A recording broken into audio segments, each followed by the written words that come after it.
యాడే ఉంది, ఏముంది ఇలా రైట్.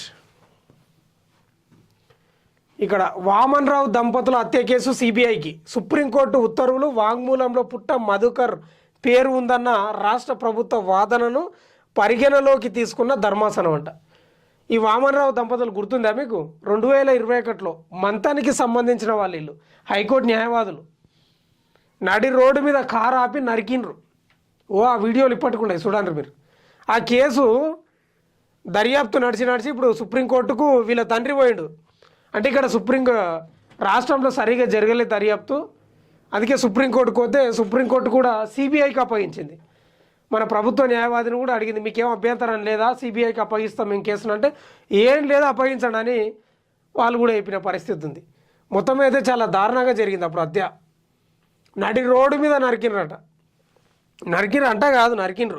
న్యాయవాది దంపతులు గట్టు వామన్ రావు నాగమణిల హత్య కేసు దర్యాప్తు బాధ్యతలను సిబిఐకి అప్పగిస్తూ సుప్రీంకోర్టు మంగళవారం ఉత్తర్వులు జారీ చేసింది. పెద్దపల్లి జిల్లా రామగిరి మండలం కల్వచల్ర వద్ద 2021 ఫిబ్రవరి 17న ఈ హత్యలు జరిగినాయి. ప్రధాన సూత్రధారి పుట్ట మధుకర్ పేరును పుట్ట మధుకర్ అంటే ఆయనే మాజీ ఎమ్మెల్యే, మాజీ జెడ్పీ చైర్పర్సన్ అనుకుంటా. నిందితుల జాబితాలో చేర్చకుండా తెలంగాణ పోలీసులు దర్యాప్తును పక్కదో పట్టించినందున నిష్పాక్షిక విచారణ కోసం సిబిఐతో దర్యాప్తు జరిపించాలని కోరుతూ వామన్ రావు తండ్రి గట్టు కిషన్ రావు పిటిషన్ దాఖలు చేశారు. అయితే వీళ్ళు ఎప్పుడు జరిగినారు? బీఆర్ఎస్ అధికారంలో ఉన్నప్పుడు జరిగింది ఈ హత్యలు. అప్పుడు పుట్ట మధుకర్ మంతని మాజీ ఎమ్మెల్యే పుట్ట మధుకర్ పెద్దపల్లి మాజీ జడ్పీ చైర్మన్ ఆయన పేరును చేర్చకుండా దర్యాప్తు చేశారంట రాష్ట్రంలో అధికారులు. అందుకే ఆయన ఎవరు, వామన్ రావు తండ్రి కిషన్ రావు ఎవరో ఆయన పేరు, కిషన్ రావే లేదు పుట్ట మధుది ఆయనదే ఉంది హస్తం అని సుప్రీంకోర్టుకు పోయిండు. సుప్రీంకోర్టు ఏం చేసింది, మొత్తం వాదనలు ప్రతివాదనలు విన్నది, సిబిఐకి అప్పగించింది. ఇప్పుడు తేలుతుంది చూడు అసలు కేసు. సుదీర్ఘ విచారణ జరిపిన అనంతరం justice MM Sundaresh, justice M Koteshwar సింగ్ల నేతృత్వంలో ధర్మాసనం ఈ మేరకు ఉత్తర్వులు జారీ చేసింది. ఇదే అంశంపై ఇదివరకే గట్టు కిషన్ రావు హైకోర్టును ఆశ్రయించారు. దర్యాప్తు అధికారి 2021 మే 19న పూర్తిస్థాయి ఛార్జిషీట్ దాఖలు చేసినందున పిటిషనర్లు కోరినట్లు తదుపరి దర్యాప్తునకు ఆదేశించాల్సిన అవసరం లేదని పేర్కొంటూ హైకోర్టు ఉత్తర్వులు కూడా ఇచ్చిందంట.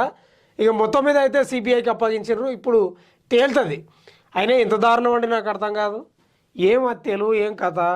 మొన్న ఇక్కడ ఏలూరులో, ఆంధ్రప్రదేశ్లో ఏలూరులో వాడు సిగ్గు తప్పినోడు, ఎంత శరం తప్పినోడు ఆడు. తల్లిని వీడియోలు కూడా బయటకు వచ్చారు, మీరు అంతా చూసి ఉంటారు నాకు తెలిసి.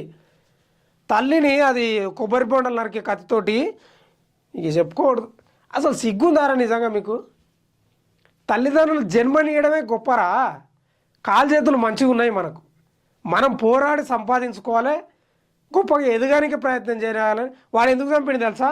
ఏదో అప్పు కట్టాలంట. ఈ మోతేవారు ఏదో అప్పు చేసిండు, ఆ అప్పు కట్టాలంట. ఆమె ఏదో పండ్లు అమ్ముకొని బతుకుతుంది, జక్కుల నరసమ్మ అనుకుంటా, సబ్జెక్ట్ కరెక్షన్, జక్కుల నరసమ్మ. వాడి పేరేందో తెలియదు, నేను మర్చిపోయినా. అప్పు కట్టడానికే తల్లి మీద ఒత్తిడి చేసినట. ఏమన్నా సిగ్గుందారా? తల్లిదండ్రులను అట్లా నరికి చంపుతారా? ఎంత దారుణం అంటే కత్తి తీసుకొని అసలు ఇక చెట్లను కూడా అట్లా నరుకుతున్నాడు వాడు.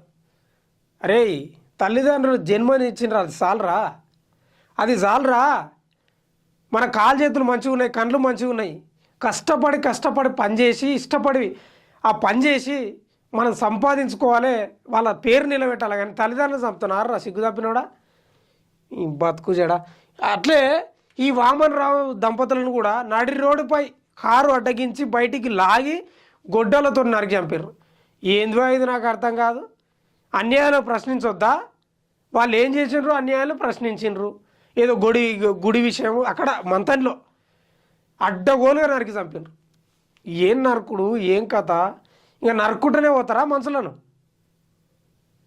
అసలు